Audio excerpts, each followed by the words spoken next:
আসসালামু আলাইকুম শিক্ষার্থীরা, কেমন আছো? আশা করি ভালো আছো এবং নিরাপদে আছো। শিক্ষার্থীরা, আজকে আমি দশম শ্রেণীর ফিনান্স এবং ব্যাংকিং বিষয়ের উপর একটি ক্লাস নেব। তো ক্লাসের শুরুতেই তোমাদেরকে আজকের এই অনলাইন ক্লাসে স্বাগত এবং সম্ভাষণ জানাচ্ছি। আজকের ক্লাসটি উপস্থাপনা আমি ফারহানা পারভীন, সহকারী শিক্ষক, গভর্নমেন্ট ল্যাবরেটরি হাই শ্রেণী দশম, বিষয় ফিনান্স এন্ড ব্যাংকিং, অধ্যায় হচ্ছে। শিক্ষার্থীরা চিত্রগুলো লক্ষ্য করো। ব্যবসা করার জন্য প্রত্যেকটা ব্যবসা প্রতিষ্ঠানের প্রচুর অর্থ দরকার হয়, আর অর্থ মালিকরা দিয়ে থাকে। আর যদি মালিক না দিতে পারে তখন সাধারণত বিভিন্ন ব্যাংক বা বিভিন্ন ফিনান্সিয়াল ইনস্টিটিউট থেকে অর্থ সংগ্রহ করে থাকে, আর এগুলো হচ্ছে অর্থ সংগ্রহের জন্য উৎস হিসাবে কাজ করে থাকে। তো শিক্ষার্থীরা, আজকে আমরা যে বিষয়টা পড়াবো, আজকের পাঠটি হচ্ছে অর্থায়ন। সেক্ষেত্রে এই পাঠ শেষে তোমরা যে সমস্ত বিষয়গুলো জানতে পারবে, অর্থায়ন উৎস কাকে বলে বলতে পারবে, অর্থায়নের বহিঃস্থিত তহবিলের উৎসের শ্রেণীবিভাগ করতে পারবে, স্বল্পমেয়াদী অর্থায়নের উৎসসমূহ বিশ্লেষণ করতে পারবে। শিক্ষার্থীরা, প্রথমে আমরা অর্থায়নের উৎস সম্পর্কে একটু জানি, যদিও এই বিষয়টা আমরা আগেই জেনেছিলাম। তারপর আমরা আজকে আবার এই বিষয়টা নিয়ে একটু আলোচনা করি। অর্থায়ন বলতে আমরা তহবিল সংগ্রহ, ব্যবস্থাপনা আর বন্টন প্রক্রিয়াকে বুঝি। এটা আমরা প্রথম চ্যাপ্টার থেকেই পড়েছি। তো যদি অর্থায়ন বলতে তহবিল সংগ্রহ করা বোঝায়, তো এখন তহবিল কোথা থেকে সংগ্রহ করতে হবে? তো এই শিক্ষার্থীরা, এই অর্থায়ন বলতে আমরা তহবিল সংগ্রহ, ব্যবস্থাপনা, বন্টন প্রক্রিয়া বুঝি। আর ব্যবসা অর্থায়ন বলতে ব্যবসা করার জন্য যে তহবিল দরকার তাকেই বুঝে। তো ব্যবসা করার জন্য যে তহবিল দরকার, এই তহবিল আসলে কোথা থেকে সংগ্রহ করা হয়? মূল প্রশ্ন হচ্ছে সেটাই। তো যেখান থেকে তহবিল সংগ্রহ করা হয় তাকেই বলা হয় তহবিলের উৎস। এখন তহবিল আমরা মালিক নিজেও দিতে পারে, অথবা কোনো ব্যাংক, বীমা প্রতিষ্ঠান, অন্যান্য যে কোনো উৎস থেকে আমরা সংগ্রহ করতে পারি, অথবা কখনো কোনো বৃহৎ আকারের প্রতিষ্ঠান হলে শেয়ার বিক্রয় করে অর্থ সংগ্রহ করা যায়। তো যেখানেই আমরা তহবিলের এখানে আমরা তহবিল সংগ্রহ করার কাজটি সুচারুভাবে সম্পাদনের জন্য বিভিন্ন উৎস সম্পর্কে ধারণা লাভ করবো। শিক্ষার্থীরা, এই জিনিসটা আমরা আজকে ভালো করে পড়বো, যে ক্ষেত্র থেকে ব্যবসার প্রয়োজনে তহবিল সংগ্রহ করা হয় এটাই হচ্ছে তহবিলের উৎস। আর তহবিলের উৎস বিভিন্ন রকম হতে পারে। ছোট প্রতিষ্ঠানের জন্য তহবিল একটা প্রতিষ্ঠান থেকে তহবিল সংগ্রহ করতে, বৃহৎ আকার প্রতিষ্ঠান থেকে আবার অন্য প্রতিষ্ঠান থেকে তহবিল সংগ্রহ করা যেতে পারে। অর্থাৎ প্রত্যেকটা প্রতিষ্ঠান তাদের সুবিধা অনুসারে তহবিল সংগ্রহ করে থাকে। অর্থায়নের বিভিন্ন উৎসের বিভিন্ন বৈশিষ্ট্য আছে, আর এই বৈশিষ্ট্যের কারণে ব্যবসায়ের বিভিন্ন পরিস্থিতিতে বিভিন্ন উৎস ব্যবহার করে তহবিল সংগ্রহ করা উচিত। যেমন স্থায়ী মূলধন সংগ্রহ করার জন্য শেয়ার বিক্রয় করে তহবিল সংগ্রহ করা যায়, আর ব্যবসার দৈনন্দিন প্রয়োজন মেটানোর জন্য বাকিতে কাঁচামাল ক্রয়ের সুযোগ গ্রহণ করা উচিত, অথবা স্বল্পমেয়াদী ব্যাংক ঋণ নিয়েও তহবিল সংগ্রহ করা যায়। তাহলে আমরা এখানে বুঝতে পারলাম যে ব্যবসা প্রতিষ্ঠান পরিচালনা করার জন্য দুই ধরনের মূলধন দরকার। একটা হচ্ছে স্থায়ী মূলধন, আর একটা হচ্ছে চলতি মূলধন। স্থায়ী মূলধন দীর্ঘমেয়াদী উৎস থেকে সংগ্রহ করা হয়, আর এই কারণে শেয়ার বিক্রয় করে তহবিল সংগ্রহ করা উচিত। আর চলতি কার্যক্রম সম্পাদনের জন্য চলতি মূলধন দরকার, সেটা বাকিতে কাঁচামাল ক্রয় করেও সুযোগ ব্যবহার করা যেতে পারে, অথবা স্বল্পমেয়াদী কোনো ব্যাংক ঋণ থেকেও তহবিল সংগ্রহ করা যেতে পারে। শিক্ষার্থীরা, তোমরা নিশ্চয়ই অর্থায়নের উৎস সম্পর্কে ধারণা লাভ করেছ। তো এবার আমরা দেখব অর্থায়নের উৎসের শ্রেণীবিভাগ। অর্থায়নের উৎস হচ্ছে দুই প্রকার, যেমন অভ্যন্তরীণ তহবিল এবং বহিঃস্থ তহবিল। শিক্ষার্থীরা, আমরা গত ক্লাসে অভ্যন্তরীণ তহবিল সম্পর্কে ধারণা লাভ করেছিলাম। আজকে আমরা বহিঃস্থ তহবিল লাভ করব। বহিঃস্থ তহবিল তিন প্রকার: স্বল্পমেয়াদী বহিঃস্থ তহবিল, মধ্যমেয়াদী বহিঃস্থ তহবিল, দীর্ঘমেয়াদী তহবিল। আজকে মূলত আমরা স্বল্পমেয়াদী বহিঃস্থ তহবিল নিয়ে আলোচনা করব। স্বল্পমেয়াদী বহিঃস্থ তহবিল আবার দুই প্রকার: প্রাতিষ্ঠানিক বহিঃস্থ তহবিল এবং অপ্রাতিষ্ঠানিক বহিঃস্থ তহবিল। এই তহবিল সম্পর্কে নিয়ে আজকে আমরা ব্যাপকভাবে আলোচনা করব। এবং আজকের ক্লাসটি শিক্ষার্থীরা তোমাদের বইয়ের পাতা থেকে কিছু কিছু অংশ নিয়ে তোমাদের বোঝার সুবিধার্থে ওইভাবে সাজিয়েছি, তোমরা বিষয়টি। শিক্ষার্থীরা, প্রাতিষ্ঠানিক বহিঃস্থ তহবিল যে উৎসগুলো আছে, যেমন প্রাপ্যবিল বাট্টাকরণ, পদেয় বিল, স্বল্পমেয়াদী ব্যাংক ঋণ এবং ক্ষুদ্র ঋণ। অর্থাৎ প্রাতিষ্ঠানিক বহিঃস্থ তহবিল হচ্ছে চার ধরনের: প্রাপ্যবিল বাট্টাকরণ, যেমন এটা বাণিজ্যিক ব্যাংক সমূহে প্রাপ্যবিল বাট্টাকরণ করতে হয়, আবার পণ্য বিক্রয় করলে পদেয় বিল পাওয়া যায়। স্বল্পমেয়াদী ব্যাংক ঋণ এবং ক্ষুদ্র ঋণ ব্যাংক থেকে সংগ্রহ করতে হয়। আর অপ্রাতিষ্ঠানিক বহিঃস্থ তহবিল হচ্ছে বাণিজ্যিক পত্র, ক্রেতা থেকে অগ্রিম গ্রহণ, মজুদ মাল বন্ধকীকরণ, গ্রাম্য মহাজন। এছাড়া আরো অনেক উৎস থাকে, আমরা পড়বো। তো শিক্ষার্থীরা প্রথমে আমরা বহিস্থ তহবিল সম্পর্কে একটু পড়ি। দেখো, বহিস্থ তহবিল বলতে প্রতিষ্ঠানের বাহিরের যে কোনো উৎস, যেমন ব্যাংক থেকে ঋণ নিয়ে তহবিল সংগ্রহ করাকে বোঝায়। তাহলে আমাদের এক কথায় হয়ে গেল, বহিস্থ তহবিল হচ্ছে প্রতিষ্ঠানের যে কোনো বাহিরের উৎস থেকে, অর্থাৎ যে ব্যবসা প্রতিষ্ঠান, সেই ব্যবসা প্রতিষ্ঠানের বাহিরের যে কোনো উৎস থেকে ঋণ নিয়ে তহবিল সংগ্রহ করাকে বোঝায়। এটা তহবিলের একটা জনপ্রিয় উৎস। ব্যাংক ঋণের এই ধরনের তহবিলের বা ব্যাংক ঋণের কয়েকটি উৎস আছে। প্রথমত, ব্যাংক ঋণের একটি নির্দিষ্ট মেয়াদ থাকে, আর উক্ত মেয়াদের জন্য ঋণ ব্যবহার করে সুদ আসলে ফেরত দিতে হয়। অর্থাৎ বহিস্থ তহবিল থেকে, যেমন ব্যাংক থেকে যদি ঋণ নিয়ে তহবিল সংগ্রহ করা হয়, তাহলে ব্যাংক ঋণের একটি মেয়াদ থাকে এবং এই ঋণের মেয়াদের মধ্যে সুদ সহ টাকা পরিশোধ করতে হয় বহিস্থ তহবিলের। অর্থাৎ ঋণ নিয়ে ব্যবসা পরিচালনা করলে ঋণ সহ টাকা পরিশোধ করতে হয়। দ্বিতীয়ত হচ্ছে, এখানে সুদের হার নির্দিষ্ট থাকে, যা দীর্ঘদিন ব্যাপী পরিবর্তন হয় না। তৃতীয়ত হচ্ছে, নিয়মিতভাবে সুদের অর্থ এবং কিস্তি পরিশোধ করতে হয় এবং মেয়াদ শেষ হলে আসল অর্থ সহ পরিশোধ করা বাধ্যতামূলক। তো সেক্ষেত্রে আমরা বহিস্থ তহবিলের কি বিষয়টা জানলাম, যে ব্যাংক থেকে যদি ঋণ নিয়ে ব্যবসা প্রতিষ্ঠান পরিচালনা করা হয়, তাহলে সুদ সহ টাকা ফেরত দিতে হয়, নির্দিষ্ট সময়ে সুদ পরিশোধ করতে হয় এবং সুদ পরিশোধ না করতে হলে নির্দিষ্ট সময়ান্তে সুদ আসলে একসাথে পরিশোধ করতে হয়। আর যদি ব্যাংক ঋণ পরিশোধ করা না যায়, তাহলে এটা প্রতিষ্ঠানের জন্য অনেক সমস্যার কারণ হয়ে দাঁড়ায়। ব্যাংকের কাছে ঋণপত্র বা ডিবেঞ্চার বা বন্ড বিক্রয় করে এই ধরনের তহবিল সংগ্রহ করা যেতে পারে। অগ্রাধিকার শেয়ার বিক্রয় করেও তহবিল সংগ্রহ করা যায়। তহবিলের সংগ্রহের বহিস্থ উৎস হিসেবে পরিচিত অগ্রাধিকার শেয়ার। শিক্ষার্থীরা লক্ষ্য করে, শেয়ার দুই ধরনের, একটা হচ্ছে সাধারণ শেয়ার, একটা হচ্ছে অগ্রাধিকার শেয়ার। সাধারণ শেয়ার হচ্ছে একটা অভ্যন্তরীণ উৎস, ওটা মালিকের আর অগ্রাধিকার শেয়ার হচ্ছে এটা বহিস্থ তহবিল উৎস, এটা মনে রাখতে হবে। এবং শিক্ষার্থীরা ব্যাংক থেকে ঋণ নিয়ে ব্যবসা পরিচালনা করলে ঋণ সহ পরিশোধ, কিস্তি সহ পরিশোধ করতে হয়, এটা খুব ভালো করে মনে রাখবে। আর ঋণ না নিয়েও ব্যাংকের কাছ থেকে ঋণপত্র বা ডিবেঞ্চার বা বন্ড বিক্রয় করেও তহবিল সংগ্রহ করা যায়। আর অগ্রাধিকার শেয়ার বিক্রয় করেও কিন্তু তহবিল সংগ্রহ করা যায়। অগ্রাধিকার শেয়ারটা হচ্ছে বহিস্থ তহবিলের উৎস, আর সাধারণ শেয়ার হচ্ছে মালিকানা ভিত্তিক অভ্যন্তরীণ তহবিলের একটি উৎস। কারণ শিক্ষার্থীরা, যারা সাধারণ শেয়ার ক্রয় করে তারা কোম্পানির মালিক, কিন্তু যারা অগ্রাধিকার শেয়ার ক্রয় করে তারা কিন্তু কোম্পানির মালিক নয়, তারা ঋণদাতাদের মতো সুবিধা ভোগ করে থাকে। তো শিক্ষার্থীরা, এই বহিস্থ তহবিল ব্যবসা প্রতিষ্ঠানের জন্য অনেক ক্ষেত্রে বেশ জনপ্রিয়। এই জনপ্রিয়তার কারণ দেখো, দুইটি কারণ। যে বহিস্থ তহবিল থেকে অর্থ সংগ্রহ করলে কি কারণে এটা সবার কাছে খুব জনপ্রিয়। ঋণের মাধ্যমে বার্ষিক অর্থায়ন করা হলে ঋণের সুদ মোট লাভ থেকে প্রদান করার পর যে লাভ থাকে সেই লাভের উপর কর প্রদান করতে হয়, ফলে পদেয় করার পরিমাণ কম হয়। শিক্ষার্থীরা একটু ভালো করে লক্ষ্য করো, যে ব্যবসা প্রতিষ্ঠানের যে অর্থ নিয়ে ব্যবসা প্রতিষ্ঠান পরিচালনা করা হয়, তাহলে যদি ঋণের মাধ্যমে সেই ব্যবসা প্রতিষ্ঠান পরিচালনা করা হয়, তাহলে ঋণের সুদরা পরিশোধ করা হয় ব্যবসা প্রতিষ্ঠানের লাভ থেকে। আর লাভ থেকে প্রথমে ঋণের সুদ পরিশোধ করা হয়। ঋণের সুদ পরিশোধ করার পর বাকি যে টাকাটা থাকে, সরকারি নিয়ম অনুসারে ওই টাকার উপর কর প্রদান করতে হয়। তখন করের হার কম হয়, অর্থাৎ সরকারকে কর কম প্রদান করতে হয়। এটাও কিন্তু একটি এই কারণেও কিন্তু বাহ্যিক তহবিলটা একটা জনপ্রিয় উৎস। আর আরেকটা হচ্ছে, ছোট প্রতিষ্ঠানগুলোর পক্ষে আভ্যন্তরীণ অর্থ সংস্থান করা অনেক সময় সম্ভব হয় না বা কম হয়। সেক্ষেত্রে বহিস্থ তহবিল থেকে অর্থ সংগ্রহে তাদের কাছে খুব জনপ্রিয় উৎস। অর্থাৎ অনেক সময় যারা ছোট ছোট প্রতিষ্ঠানগুলো, তাদের মালিক এত অর্থ সংগ্রহ দিতে পারে না, তখন তারা বহিস্থ তহবিল থেকে অর্থ সংগ্রহ করা থাকে। তো এই শিক্ষার্থী, এই দুইটি কারণে এই বহিস্থ তহবিল সবার নিকট খুবই জনপ্রিয়। একটা হচ্ছে যে করের পরিমাণ কম হয়, দ্বিতীয়ত হচ্ছে যেহেতু ছোট প্রতিষ্ঠান ঋণ অনেক টাকা সংগ্রহ করা সম্ভব নয়, সেহেতু তারা ঋণ করে ব্যবসা প্রতিষ্ঠান পরিচালনা করে থাকে। তবে এই ধরনের ঋণের আরো একটু অসুবিধাও আছে। এই ধরনের ঋণের অসুবিধা হচ্ছে, এই ঋণের সুদ প্রদান করা বাধ্যতামূলক, অর্থাৎ ব্যবসা প্রতিষ্ঠানের লাভ হোক আর লস হোক, অবশ্যই তাদের সুদ প্রদান করতে হবে। আর যদি ঋণের সুদ বা কিস্তি প্রদান না করা হয়, তাহলে অনেক ক্ষেত্রে এই প্রতিষ্ঠানের বিভিন্ন রকম সমস্যার সৃষ্টি হয় এবং কোনো কোনো প্রতিষ্ঠান। শিক্ষার্থীরা, বহিস্থ তহবিলের স্বল্প মেয়াদী উৎস দেখো। স্বল্প মেয়াদ বলতে 1 বছরের কম সময়কে বোঝায়। শিক্ষার্থীরা মনে রাখো, স্বল্প মেয়াদ বলতে 1 বছরের কম সময়কে বোঝানো হবে।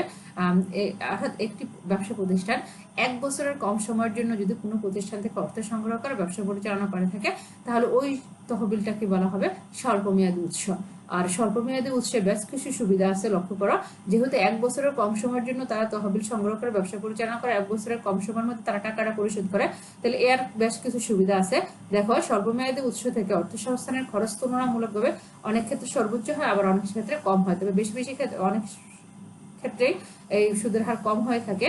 যেমন বাণিজ্যিক ব্যাংক থেকে গৃহীত ঋণের জন্য স্বল্প মেয়াদে তুলনামূলক সুদের হার বেশি প্রদান করতে হয়, আবার বিভিন্ন ঋণ মুক্ত উৎস, যেমন বাকিতে পণ্য ক্রয়, বকেয়া মজুরির মাধ্যমে ব্যবসা প্রতিষ্ঠান স্বল্প সময়ের মধ্যে অর্থ সংস্থান করতে পারে, যার কোনো মূলধন খরচ নাই। শিক্ষার্থীরা লক্ষ্য করো, তাহলে আমরা যে বিষয়টা জানলাম যে স্বল্প মেয়াদে উৎস থেকে যদি অর্থ সংগ্রহ করে অনেক সময় বেশি সুদ দিতে হয়, আবার অনেক সময় কম পরিমাণেও খরচ হয়। যেমন বাণিজ্য ব্যাংক থেকে ঋণ সংগ্রহ করলে অনেক পরিমাণ সুদ দিতে হবে, কিন্তু যদি কোনো ব্যবসায়ী মনে করে যে সে ঋণ সংগ্রহ করে ব্যবসা পরিচালনা করবে, এক্ষেত্রে সে বাকিতে পণ্য ক্রয় করেও সে ব্যবসা পরিচালনা করতে পারে, অথবা বকেয়া মজুরির মাধ্যমে সে শ্রমিকদের দিয়ে কাজ করিয়ে পরে সে অর্থ পরিশোধ করতে পারে, সেটাও কিন্তু ব্যবসায়ের জন্য সুবিধা হয়। আর দ্বিতীয়ত হচ্ছে স্বল্পমেয়াদী অর্থ আদান প্রদানের প্রক্রিয়াটি খুবই সহজতর এবং সরল প্রক্রিয়া, দীর্ঘমেয়াদের মতো অনেক প্রক্রিয়া অনুসরণ করতে হয় না, অর্থাৎ স্বল্পমেয়াদে খুব অল্প সময়ের মধ্যে অর্থ সংগ্রহ করা যায়।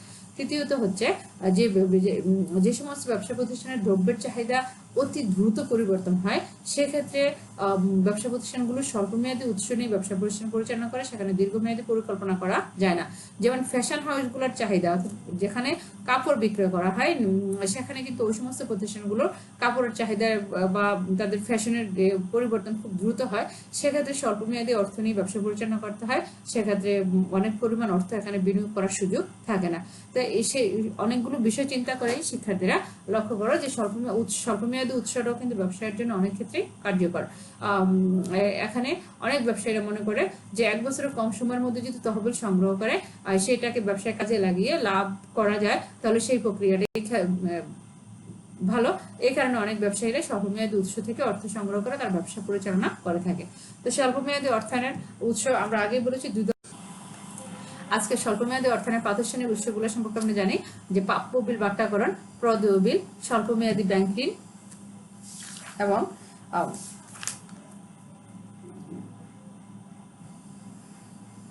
ব্যাংক জমাতিরিক্ত উত্তোলন এবং ক্ষুদ্র ঋণ। তো শিক্ষার্থীরা দেখো, প্রথম হচ্ছে প্রাপ্য বিল বাট্টাকরণ। স্বল্পমেয়াদী অর্থায়নের প্রাতিষ্ঠানিক উৎস হচ্ছে 5টি। শিক্ষার্থীরা মনে রাখো, প্রাপ্য বিল বাট্টাকরণ, প্রদেয় বিল, স্বল্পমেয়াদী ব্যাংক ঋণ, ব্যাংক জমাতিরিক্ত উত্তোলন, ক্ষুদ্র ঋণ। সেক্ষেত্রে এখানে বিস্তারিত আছে, কিন্তু আমি বিষয়টি তোমাদের সংক্ষিপ্তভাবে আলোচনা করব। প্রাপ্য বিল বাট্টাকরণ। প্রাপ্য বিল বাট্টাকরণটা কি? মূলত প্রাপ্য বিলটা কি? পণ্য যখন বাকিতে ক্রয় করা হয় শিক্ষার্থীরা, তখন ক্রয়কারী প্রতিষ্ঠান বিক্রেতাকে একটি দলিলের মাধ্যমে এই মর্মে অঙ্গীকার করে যে নির্দিষ্ট মেয়াদে, অর্থাৎ সাধারণত 3 মাস শেষে নির্দিষ্ট পরিমাণ অর্থ পণ্য ক্রয় বাবদ পরিশোধ করবে। আর এই দলিলকে বিনিময় বিল বলা হয়। আর এই বিনিময় বিলটা বিক্রেতার কাছে একটি প্রাপ্য বিল। লক্ষ্য করো শিক্ষার্থীরা, একটি বিলেই কিন্তু বিক্রেতার কাছে প্রাপ্য বিল, ক্রেতার কাছে প্রদেয় বিল। অর্থাৎ ক্রেতা যখন বিক্রেতার কাছ থেকে মাল ক্রয় করে, তখন সে নগদ টাকা পরিশোধ না করে বা চেক না দিয়ে একটি দলিলে স্বাক্ষর করে যে যে টাকাটা, যে পরিমাণ টাকার পণ্য সে বাকিতে ক্রয় করছে, তার টাকা সে 3 মাস পরে পরিশোধ করবে। আর এই মর্মে সে একটি দলিলে সাইন করে। আর এই দলিলটাই হচ্ছে বিনিময় বিল। আর এই বিলটি ক্রেতা বিক্রেতাকে দিয়ে থাকে, আর বিক্রেতার কাছে এই বিলটি হচ্ছে প্রাপ্য বিল। শিক্ষার্থীরা নিশ্চয়ই বুঝতে পেরেছ, এই বিক্রেতা এই প্রাপ্য বিলটা তার চাহিদা অনুসারে বা প্রয়োজন অনুসারে সে বাণিজ্যিক ব্যাংকে বাট্টার বিনিময়ে ভাঙিয়ে সে টাকা সংগ্রহ করতে পারে। অর্থাৎ একজন ক্রেতা জানুয়ারি মাসের 1 তারিখে 500 টাকার পণ্যদ্রব্য বাকিতে ক্রয় করে বিক্রেতাকে একটি বিনিময় বিল নামক দলিলে এই মর্মে অঙ্গীকার করে যে সে মার্চের 30 তারিখের মধ্যে, অর্থাৎ জানুয়ারি মাসে ক্রয় করছে, মার্চের 30 তারিখের মধ্যে বিক্রেতাকে 500 টাকা সে পরিশোধ করবে। কিন্তু এই ফাঁকে বিক্রেতার টাকার প্রয়োজন হলো, তখন বিক্রেতা এই বিলটিকে বাণিজ্যিক ব্যাংকে উপস্থাপন করে 3% বাট্টায় সে বিলটি ভাঙ্গায়, এবং 3% বাট্টা, অর্থাৎ ব্যাংক 3% বাট্টা বিলটি ভাঙ্গায়। 500 টাকার উপর 3% বাট্টা হচ্ছে 15 টাকা, অর্থাৎ ব্যাংক 15 টাকা রেখে সে 485 টাকা ব্যাংক তাকে প্রদান করে। অর্থাৎ বিক্রেতা এই বিলটিকে বাট্টার বিনিময়ে ভাঙিয়ে তার প্রয়োজনীয় টাকা সংগ্রহ করতে পারে। আর সেটাই হচ্ছে প্রাপ্য বিল বাট্টাকরণ। সেটা বাণিজ্যিক ব্যাংকে ভাঙ্গানো হয়, মনে রাখবে শিক্ষার্থীরা। দ্বিতীয়ত হচ্ছে প্রদেয় বিল। যে বিল ক্রেতা বিক্রেতাকে প্রদান করে, বিক্রেতার কাছে ওই বিলটি হচ্ছে প্রাপ্য বিল।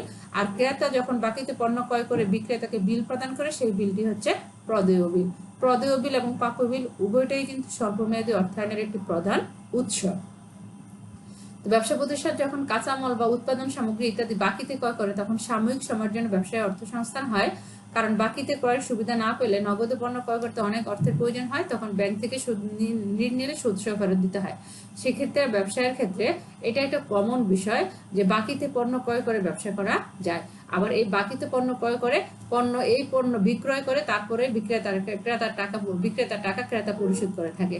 তখন শিক্ষার্থীরা লক্ষ্য করো যে ক্রেতা যে বিলটি বিক্রেতাকে প্রদান করে সেটা হচ্ছে প্রাপ্য বিল, আর এই বিলটা ব্যাংকে ভাঙিয়ে টাকা সংগ্রহ করতে পারে বিক্রেতা। আর ক্রেতা ক্ষেত্রে পদক বিলটা হচ্ছে সে যেহেতু বাকিতে পণ্য ক্রয় করছে, এটা তার কাছে একটা অর্থ সংস্থানের উৎস হিসেবে কাজ করে, কারণ তার কাছে অর্থ ছিল না, কিন্তু সে বাকিতে পণ্য ক্রয় করে পণ্য বিক্রয় করে সে অর্থ উপার্জন করে সে টাকা পরিশোধ করবে। তো এখানে যদি বাকিতে করার সুযোগ না থাকতো তাহলে শিক্ষার্থীরা একজন ক্রেতা সে ব্যাংক থেকে ঋণ নিয়ে ব্যবসা পরিচালনা করতে হতো, এটা তার জন্য একটা অসুবিধাজনক। কিন্তু বাকিতে পণ্য ক্রয় করার কারণে সে সহসায় অর্থ সংস্থান করতে পারে এবং ব্যবসা পরিচালনা করতে পারবে, এবং এটা তার জন্য অনেক সুবিধাজনক। তো শিক্ষার্থীরা আমি আশা করি প্রাপ্য বিল এবং পদবিল সম্পর্কে তোমার ধারণা হয়েছে। এবার আসলে স্বল্পমেয়াদী ব্যাংক ঋণ। স্বল্পমেয়াদী ব্যাংক ঋণের অনেকগুলো উৎস থাকে, অনেক জায়গা থেকে স্বল্পমেয়াদী ব্যাংক ঋণ সংগ্রহ করা যায়। আর স্বল্পমেয়াদী ব্যাংক ঋণ হচ্ছে জামানতবিহীন ব্যাংক ঋণ, এখানে কোনো কিছু জমা রেখে অর্থ সংগ্রহ করতে হয়, এইটা বিভিন্ন ক্ষেত্র থেকে অর্থ সংগ্রহ করা যায়। তো স্বল্পমেয়াদী ব্যাংক ঋণ সংগ্রহ করলে ঋণ নির্দিষ্ট মেয়াদে অর্থাৎ নির্দিষ্ট সময় শেষে সুদসহ আসল টাকা পরিশোধ করতে হয়। আবার অনেক সময় দেখা যায়, লক্ষ্য করো যে অনেক সময় ব্যাংক ঋণ গ্রহীতাকে নির্দিষ্ট সময়ের পূর্বে ঋণের কিছু অংশ বা সম্পূর্ণ অংশ পরিশোধে উৎসাহ প্রদানের জন্য মোট পরিমাণের উপর কিছু ছাড় প্রদান করে থাকে। অর্থাৎ 6 মাস পরে পদেও 6,000 টাকা যদি 6 মাসের আগে পরিশোধ করে, তাহলে অনেক সময় দেখা যায় ব্যাংক সুদ কম নেয়। অর্থাৎ যেখানে 10% সুদ নেওয়ার কথা সেখানে হয়তো 8% সুদ নেবে বা 5% সুদ নেবে, কম সুদ। তো অর্থাৎ চাহিদা মাত্রই ব্যাংকের এই টাকাটা পরিশোধ করতে হয়। আর স্বল্প মেয়াদের ক্ষেত্রে স্বল্পমেয়াদী ব্যাংক ঋণ একটা প্রধান উৎস হিসাবে কাজ। তো শিক্ষার্থীরা এরপরে আসো ব্যাংক জমাতিরিক্ত উত্তোলন। ব্যাংক জমাতিরিক্ত উত্তোলন কি? শিক্ষার্থীরা ব্যবসায়ীদের ক্ষেত্রে ব্যাংক জমাতিরিক্ত উত্তোলন স্বল্পমেয়াদী অর্থায়নের একটা প্রধান উৎস হিসেবে কাজ করে। সাধারণত আমরা আগেই বলেছি যে ব্যবসা প্রতিষ্ঠান পরিচালনা করার জন্য দুই ধরনের অর্থের প্রয়োজন, একটা হচ্ছে দীর্ঘস্থায়ী মূলধন আর একটা হচ্ছে চলতি মূলধন। সাধারণত চলতি মূলধন 1 বছরের জন্য সংগ্রহ করা হয়, আর এক্ষেত্রে ব্যবসা প্রতিষ্ঠান পরিচালনার ক্ষেত্রে চলতি মূলধনের জন্য ব্যাংক জমাতিরিক্ত উত্তোলন একটা গুরুত্বপূর্ণ উৎস হিসেবে কাজ করে থাকে। সাধারণত প্রত্যেকটা ব্যবসা প্রতিষ্ঠানের ব্যাংকে একটি হিসাব থাকে। ব্যবসায়ীরা ব্যাংকে যে হিসাব খোলে তার নাম হচ্ছে চলতি হিসাব, আর চলতি হিসাবের বিপরীতেই ব্যাংক ব্যবসায়ীদেরকে এই ব্যাংক জমাতিরিক্ত উত্তোলন অর্থাৎ ব্যাংকে ব্যবসায়ীদের যে পরিমাণ টাকা থাকে তার অতিরিক্ত উত্তোলনের সুবিধা প্রদান করে থাকে এবং নির্দিষ্ট সময়ে সেই টাকা পরিশোধ করতে হয়। সাধারণত যে সমস্ত প্রতিষ্ঠানে বছরে কিছু সময় বিক্রয় কমে যায়, সেই সময় এই ধরনের উৎস থেকে অর্থায়ন একটি বহুল প্রচলিত রীতি। তো শিক্ষার্থীরা তো এই ব্যাংক জমাতিরিক্ত উত্তোলন করলে সেখানে কিন্তু সুদ সহ টাকা পরিশোধ করতে হয়। এই ধরনের ঋণের সুদ শুধু যখন ব্যাংক থেকে জমাতিরিক্ত উত্তোলন অর্থ ব্যবহার করা হয় কেবল তখন থেকে সুদ দিতে হয়। তবে এই ধরনের ঋণের সুদের হার অন্যান্য স্বল্পমেয়াদী উৎস থেকে বেশি এবং এটি ব্যাংক চাহিদা মাত্র এই ঋণ গ্রহীতাকে পরিশোধ করতে হয়। তো শিক্ষার্থীরা লক্ষ্য রাখো, ব্যাংক জমাতিরিক্ত উত্তোলন শুধু ব্যবসায়ীদেরই প্রদান করা হয় এবং পরে ব্যাংক যখন টাকাটা চায় তখনই ব্যবসায়ীদেরকে আবার চাহিদা মতো সুদ সহ টাকা পরিশোধ করতে হয় এবং এখানে সুদের হারও কিন্তু অনেক বেশি হয়। তো শিক্ষার্থীরা সর্বশেষ উৎস হচ্ছে ক্ষুদ্র ঋণ। তো ক্ষুদ্র ঋণ হচ্ছে এই ধরনের ঋণ সাধারণত কৃষি নির্ভর বা ক্ষুদ্র শিল্পের কুটির শিল্পের চলতি মূলধনের চাহিদা পূর্ণ নিমিত্তে প্রদান করা হয়, যেমন কুটির শিল্প ব্যবস্থাপনা, কৃষি উৎপাদন ক্রয়, হ্যাচারি বা খামার পরিচালনা ইত্যাদি। গ্রামীণ ব্যাংক, যুব উন্নয়ন ব্যাংক, সমবায় ব্যাংকগুলো এই ধরনের ঋণ প্রদান করে থাকে। এই ঋণগুলো ধাপে ধাপে উদ্দেশ্য অর্জনের নিমিত্তে প্রদান করা হয়। তাহলে শিক্ষার্থীরা অনেক এনজিও প্রতিষ্ঠানগুলো এই ধরনের ক্ষুদ্র ঋণ প্রদান করে থাকে, অথবা অন্যান্য প্রতিষ্ঠান আছে যারা অর্থ ঋণ এই ঋণ পরিশোধ করে থাকে। তবে এই ঋণ কৃষি নির্ভর এবং ক্ষুদ্র কুটির শিল্পের চলতি মূলধনের চাহিদা পূরণের জন্য প্রদান করে থাকে। গ্রামীণ ব্যাংক, বিভিন্ন যুব উন্নয়ন ব্যাংক, সমবায় ব্যাংকগুলো এই ধরনের ঋণ প্রদান করে থাকে। আর এই ঋণগুলো ধাপে ধাপে উদ্দেশ্য অর্জনের ভিত্তিতে প্রদান করা হয়। তাহলে শিক্ষার্থীরা আমরা স্বল্পমেয়াদী অর্থায়নের প্রাতিষ্ঠানিক অর্থায়নের 5টি উৎস সম্পর্কে বলেছি, তোমাদের নিশ্চয়ই মনে আছে।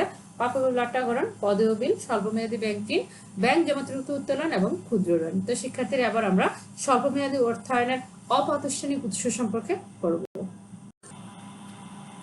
অপ্রাতিষ্ঠানিক উৎসের প্রথম হচ্ছে বাণিজ্যিক পত্র। শিক্ষার্থীরা অপ্রাতিষ্ঠানিক মানে সেটা প্রতিষ্ঠান থেকে নয়, ব্যবসায়ের প্রয়োজনে প্রতিষ্ঠানের বাইরেও এই অর্থটা সংগ্রহ করা হয়। দেখো, কারবারি প্রতিষ্ঠান অর্থায়নের জন্য নির্দিষ্ট সময়ান্তে লাভসহ আসল অর্থ ফেরত প্রদানের অঙ্গীকারে আবদ্ধ হয়ে এই বাণিজ্যিক পত্র বিক্রয় করে। বলছি কি, দেখো যে কারবারি প্রতিষ্ঠান কোথাও থেকে অর্থ সংগ্রহ করবে, আর অর্থ সংগ্রহ করার জন্য সে লাভ সহ নির্দিষ্ট সময় শেষ করলে সে টাকাটা পরিশোধ করবে।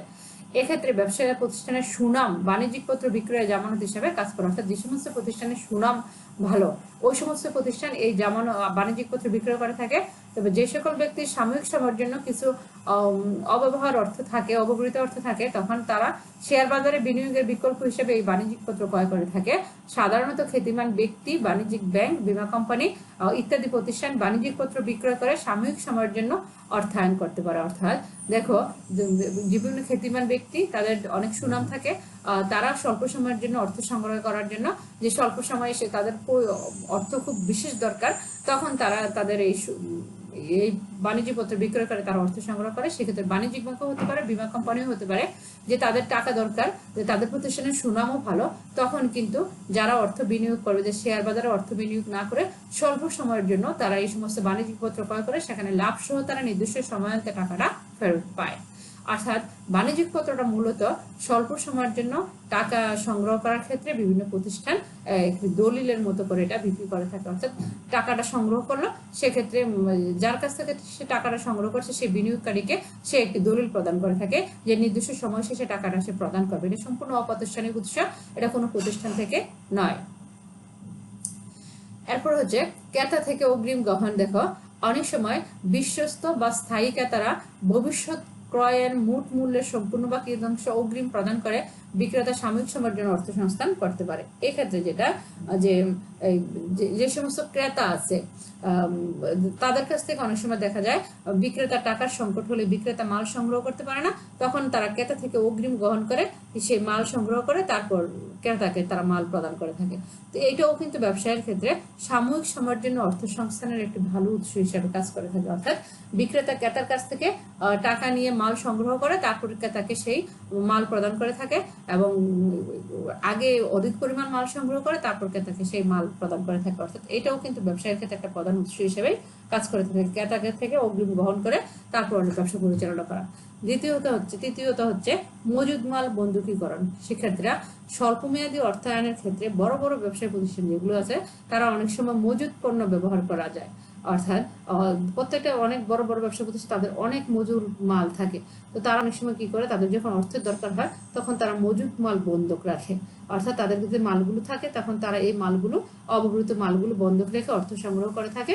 নির্দিষ্ট সময় তারা সেই অর্থ পরিশোধ করে আবার সেই মালগুলোকে তারা তাদের নিজের ব্যবহারের জন্য কাজ করে।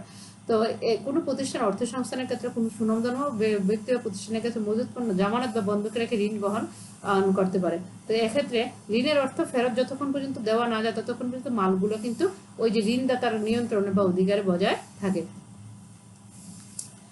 চতুর্থ হচ্ছে গ্রাম্য মহাজন। সেক্ষেত্রে তোমরা ভালোই বুঝো, এই গ্রাম্য মহাজনটা হচ্ছে গ্রামে অনেক ব্যক্তি থাকে যারা ঋণ প্রদান করে থাকে, তারা চড়া হারে সুদ আদায় করে থাকে। অনেক সময় ব্যবসায়ীরা এই বিত্তশালী ব্যক্তিদের কাছ থেকে স্বল্পমেয়াদী অর্থ সংগ্রহ করার জন্য তারা যেহেতু অনেক সময় ব্যাংক থেকে সংগ্রহ না করে গ্রাম্য মহাজন থেকে এই অর্থ সংগ্রহ করে থাকে। মেয়াদ উত্তীর্ণ হলে এই টাকা একদম সুদ সহ পরিশোধ করতে হয়। অনেক সময় সুদ আগেই পরিশোধ করতে হয়, আবার অনেক সময় এই গ্রাম্য মহাজনদের কাছে স্থাবর অস্থাবর সম্পত্তি বন্ধক রেখেও ঋণ সংগ্রহ করে। যখন টাকা পরিশোধ করতে না পারে তখন তারা এই স্থাবর অস্থাবর সম্পত্তি নিজেরাই দখল করে নেয়, এবং এই ঋণ দিন ভিত্তিক হতে পারে, সপ্তাহ ভিত্তিক হতে পারে, মাস ভিত্তিক হতে পারে। তো শিক্ষার্থীরা আমরা স্বল্পমেয়াদী অর্থায়নের এই 4টি প্রাতিষ্ঠানিক উৎস আছে: বাণিজ্যিক পত্র, ক্রেতা থেকে অগ্রিম গ্রহণ, মজুদ মাল বন্ধুকীকরণ, গ্রাম্য মহাজন, এই 4টি উৎস সম্পর্কে পড়েছি। এবং আজকে আমরা স্বল্পমেয়াদী অর্থায়নের বিভিন্ন উৎস সম্পর্কে নিয়ে আলোচনা করেছি। আমি আশা করি তোমরা ভালোভাবে বুঝতে পেরেছ। আমরা আজকে ক্লাসের শেষ পর্যায়ে চলে আসছি। তোমাদের যে বাড়ির কাজটা এটা লিখে নাও, এই বাড়ির কাজটা জমা দিতে হবে। দেখো, স্বল্পমেয়াদী অর্থায়নের প্রাতিষ্ঠানিক উৎস থেকে অর্থ সংগ্রহ করে ব্যবসা করা একজন ব্যবসায়ীর জন্য কতটুকু যুক্তিসঙ্গত, অর্থাৎ যুক্তিযুক্ত। তোমার নিজের মতো করে যে তারা প্রাতিষ্ঠানিক উৎস থেকে যে অর্থ সংগ্রহ করে ব্যবসা করে সেটা আসলে কতটুকু যুক্তিযুক্ত সে বিষয়টা আলোচনা করে লিখে আমাদেরকে পরে দেখাবে। তো শিক্ষার্থী, আমরা একেবারে শেষ পর্যায়ে চলে আসছি। তোমরা এই ক্লাসটি মনোযোগ সহকারে দেখবে, ভালো করে শুনবে। আমরা এই অধ্যায়ের শেষে আরো একটি ক্লাস আমরা পরে দিব, সেটা তোমরা দেখবে। তো শিক্ষার্থীরা, আজকের ক্লাসটা আমরা এখানে শেষ করছি। তোমরা ভালো থাকো, নিরাপদে থাকো। খোদা হাফেজ।